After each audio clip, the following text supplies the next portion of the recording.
और अब बढ़ते हैं मध्य प्रदेश की खबरों की ओर। मध्य प्रदेश के मुख्यमंत्री डॉक्टर मोहन यादव अब मंत्री और विधायकों के कामकाज का लेखा जोखा लेने जा रहे हैं। अक्टूबर से इसको लेकर गहन समीक्षा बैठकों का दौर शुरू होगा।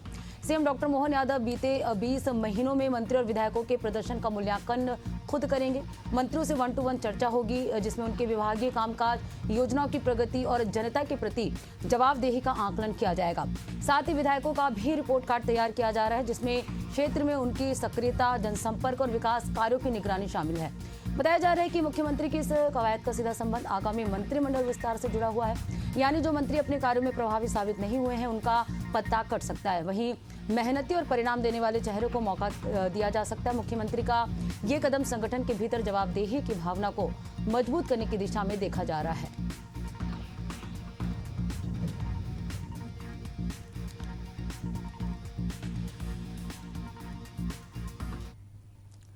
मध्य प्रदेश के रीवा में आयोजित देवतालाब सभा में मुख्यमंत्री डॉक्टर मोहन यादव शामिल हुए, जहां उन्होंने जानकारी देते हुए बताया कि 19 सितंबर को मुख्यमंत्री त्योंथर आएंगे। दरअसल वे पहले 17 सितंबर को त्योंथर आने वाले थे। उन्होंने बताया कि 17 सितंबर को प्रधानमंत्री मध्य प्रदेश आने वाले हैं, इसलिए उनकी तारीख बढ़ा दी गई है।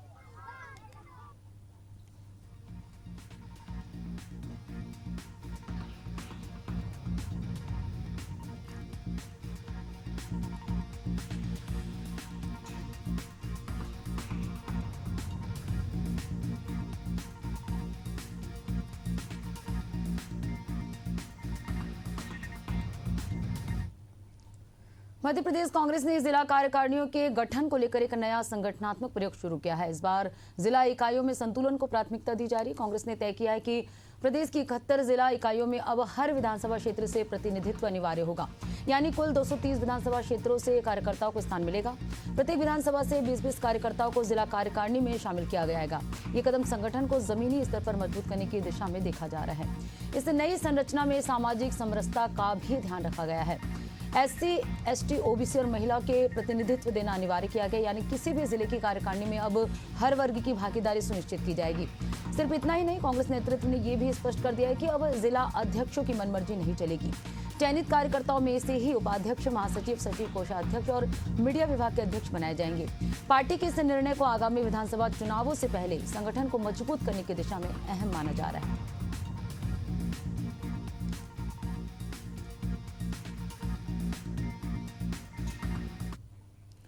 मध्य प्रदेश के डबरा में आयोजित शिक्षक सम्मान समारोह कार्यक्रम में पूर्व मंत्री इमरती देवी शामिल हुई, जहां शिक्षा के क्षेत्र में अच्छा काम करने वाली करीब 10 महिलाओं का सम्मान हुआ। इस दौरान उन्होंने बड़ा बयान दिया कि आजकल कोई टीचर छात्र को पीट दे तो पूरा घर स्कूल पहुंच जाता है, ऐसे में शिक्षक कैसे पढ़ाए। इसलिए अब टीचर छात्रों को खुद पढ़ने बोलते हैं और खुद मोबाइल देखते हैं। कार्यक्रम में संयोजक, अध्यक्ष समेत बड़ी संख्या में शिक्षक मौजूद रहे।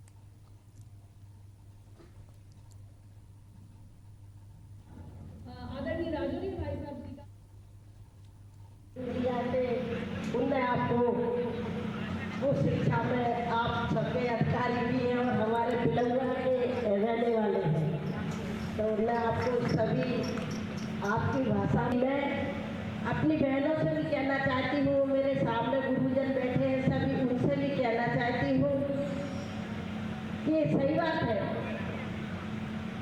चाहे पुरुष हो चाहे महिला हो, शिक्षा के बिना अधूरी रहती है।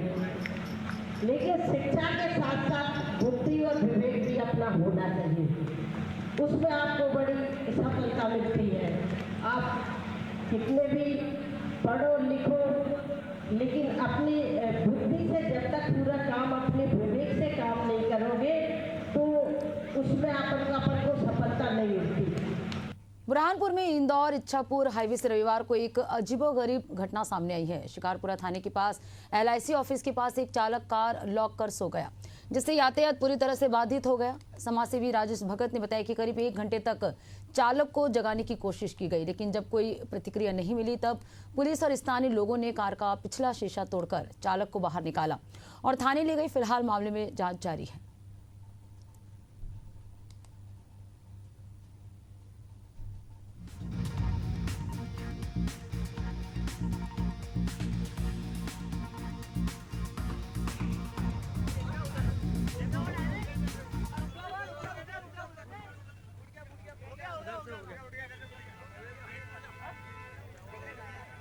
पीछे का दरवाजा खोल पहले।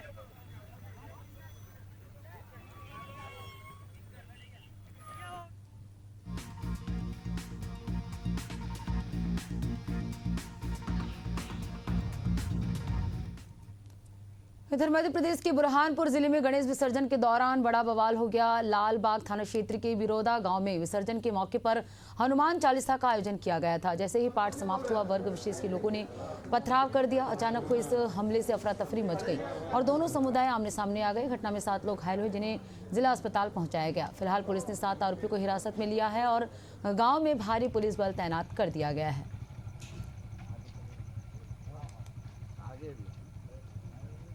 हमारे गाँव में गणपति का विसर्जन हो रहा था, एक मूर्ति रह गई थी और वहाँ पर मतलब हनुमान चालीसा मतलब वहाँ पर पड़ा और जैसे मतलब हनुमान चालीसा चालू हुआ तो एक एक करके सब जमा हो गए और जैसा हनुमान चालीसा चालू हो गया मतलब ख़त्म हो गया तो हम जाने लगे। उतने में उन लोगों ने मतलब रोका और डायरेक्ट लड़ चालू कर दिए। उसमें मेरे को एक लड़ बैठे, मैं उनको समझा रहा था। मेरे साथ में पुलिस वाले भी थे, मेरे सामने पूरे पुलिस वाले की धार थी, लेकिन उसको प्रशासन को भी नहीं मान रहे थे वो लोग।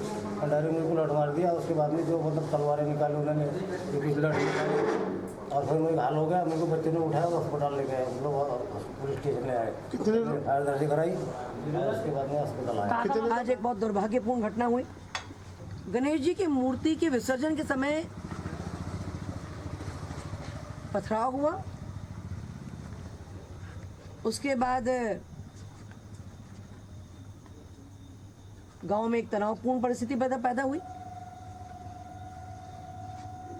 और आप देखें रात के अभी 2 सवा 2 बज रहे होंगे, इतनी संख्या में यहाँ लोग खड़े हैं। और विरोधा में ही पिछले साल भी इस प्रकार का घटनाक्रम हुआ। तब भी मैंने प्रशासन से कहा था कि अगर दोषियों के खिलाफ हम सख्त कार्रवाई नहीं करेंगे तो ऐसी घटनाओं का रिपरकर्शन बार बार होगा। आज बिरोदा में जो थाना लाल बाग थाना क्षेत्र के अंतर्गत आता है, वहाँ पे एक विवाद हुआ और उसके बाद स्थिति तनावपूर्ण हो गई। इसको लेकर के तत्काल पुलिस मौके पर पहुंची और स्थिति को नियंत्रण में लिया। वर्तमान में स्थिति पूरी तरह से नियंत्रण में।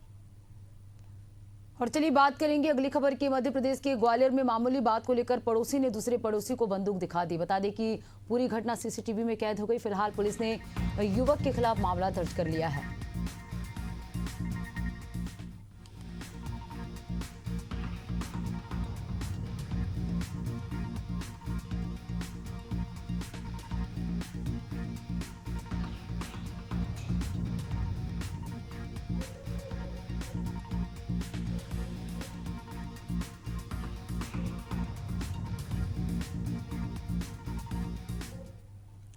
मध्य प्रदेश के मंदसौर के गांधी सागर बांध के पास बने पुल पर एक विशालकाय मगरमच्छ देखा गया, जिसका वीडियो सोशल मीडिया पर तेजी से वायरल हो रहा है, जिससे क्षेत्र में दहशत का माहौल है। सूचना मिलने पर पहुंची पुलिस और वन विभाग की टीम ने मगरमच्छ का सुरक्षित रेस्क्यू किया और उसे पानी में छोड़ दिया गया।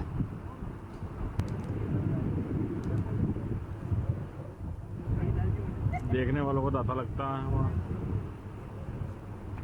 ये गांधी सागर बांध पे मगरमच्छ के पुलिया पे आया है।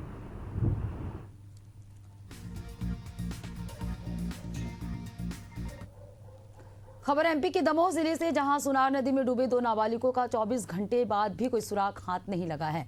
मिली जानकारी के मुताबिक दोनों नाबालिग रविवार दोपहर पिकनिक मनाने गए हुए थे, तभी पानी के तेज बहाव में डूब गए।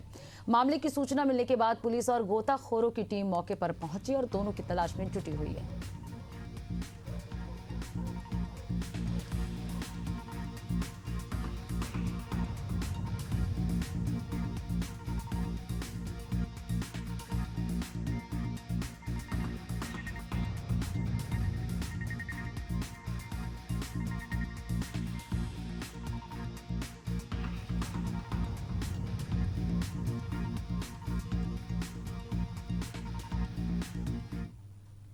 ग्वालियर में आरपीएफ जवान कन्हैया लाल मीणा ने अपनी सतर्कता और बहादुरी से एक बड़ा हादसा टाल दिया। बता दें कि ग्वालियर रेलवे स्टेशन के प्लेटफॉर्म नंबर 1 पर पंजाब मेल से चलती ट्रेन से उतरने की कोशिश कर रहे पति पत्नी फिसलकर ट्रेन के नीचे आने वाले थे, लेकिन ठीक उसी वक्त मौके पर मौजूद जवान ने फुर्ती दिखाते दोनों को खींचकर बाहर निकाल लिया।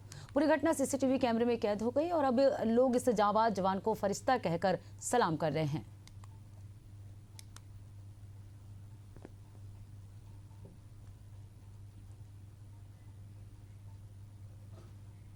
तो आरक्षक ने पति पत्नी की जान बचाई। चलती ट्रेन से उतरने के दौरान गिरने से बचे दंपत्ति। घटना का सीसीटीवी फुटेज सामने आया है। ग्वालियर के ये रेलवे स्टेशन की तस्वीरें हैं जहां आरक्षक ने पति पत्नी की जान बचाई।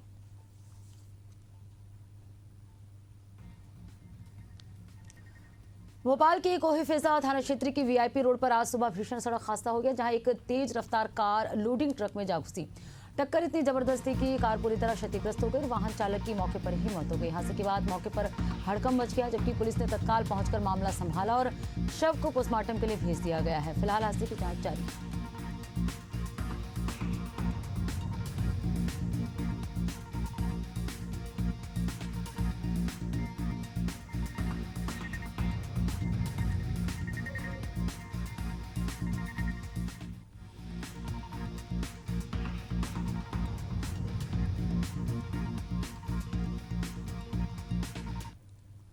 और चलिए बात करेंगे अगली खबर की। ग्वालियर में बदमाशों के हौसले एक बार फिर बुलंद नजर आ रहे हैं, जहां मामूली सी बात पर कुछ असामाजिक तत्वों ने इलाके में जमकर पथराव किया और लाठी डंडों से लोगों पर हमला किया।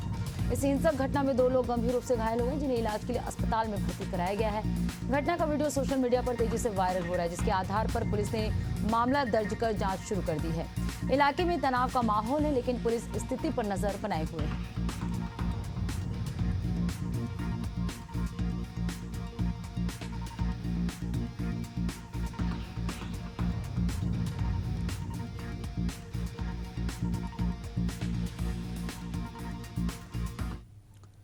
ग्वालियर के बहुड़ापुर थाना क्षेत्र के लक्ष्मण तलैया इलाके में एक युवक की चाकू मारकर हत्या कर दी गई। मृतक की पहचान आनंद पाल के रूप में हुई है। सूचना मिलते ही पुलिस मौके पर पहुंची, वहीं एफएसएल टीम भी जांच के लिए मौके पर मौजूद है। परिजनों का आरोप है कि आनंद की हत्या उसी के साथ रहने वाले दोस्तों ने की है। फिलहाल पुलिस पूरे मामले की गंभीरता से जाँच कर रही है।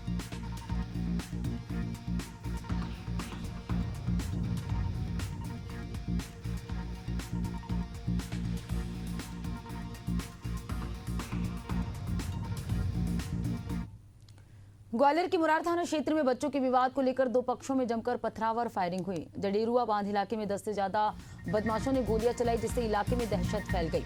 पूरी घटना सीसीटीवी में कैद हो गई है, जिसके आधार पर पुलिस ने 4 लोगों के खिलाफ मामला दर्ज किया है। हालात को काबू में रखने के लिए इलाके में अतिरिक्त पुलिस बल तैनात किया गया है।